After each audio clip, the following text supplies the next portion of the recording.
જય ભોલેનાથ. હર હર મહાદેવ. શું મિત્રો તમે શ્રાવણ મહિનામાં ઉપવાસ કરો છો? તો હું તમને તમારે શ્રાવણ મહિનામાં ઉપવાસ કરતા હોય તો તમારે આ બાબતનું ધ્યાન રાખવું જોઈએ. કારણ કે શ્રાવણ મહિનામાં તમે ઉપવાસ કરો છો તો પાણી પીવાનું વધારે રાખો.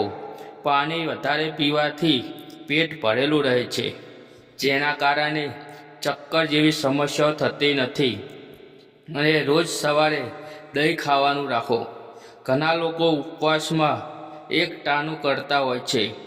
આ સાથે અનેક લોકો બંને ટાઈમ માત્ર ફરાળ તેમજ ફ્રૂટ્સ ખાતા હોય છે. ડ્રાય ફ્રૂટમાં ખાસ કરીને બદામ, કાજુ, પિસ્તા, દ્રાક્ષ, અખરોટ એક બેસ્ટ ઓપ્શન છે.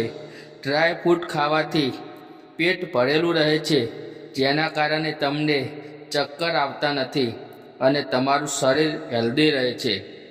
અને ભગવાન ભોલેનાથ પણ તમારા પર પ્રસન્ન રહે છે અને તમને કૃપા થાય છે. ભોલેનાથના ઉપવાસ કરવાથી આ બધી બાબતોનું ધ્યાન રાખવું જોઈએ, જેના કારણે આપણે બીમાર પણ ના પડી શકીએ અને આપણું શરીર હેલ્ધી રહે અને ઉપવાસ પણ થાય અને સાથે સાથે આપણું વજન પણ કંટ્રોલમાં રહે અને વજન પણ ઓછું થાય છે. તો બોલો હર હર મહાદેવ અને આ બાબતોનું ધ્યાન રાખો મિત્રો. અને જે પણ આ શ્રાવણ મહિનો કરતા હોય અને શ્રાવણ મહિનાના ઉપવાસ કરતા હોય તેવા લોકોને આ વિડીયો શેર કરો. જય ભોલેનાથ કી જય. હર હર મહાદેવ હર.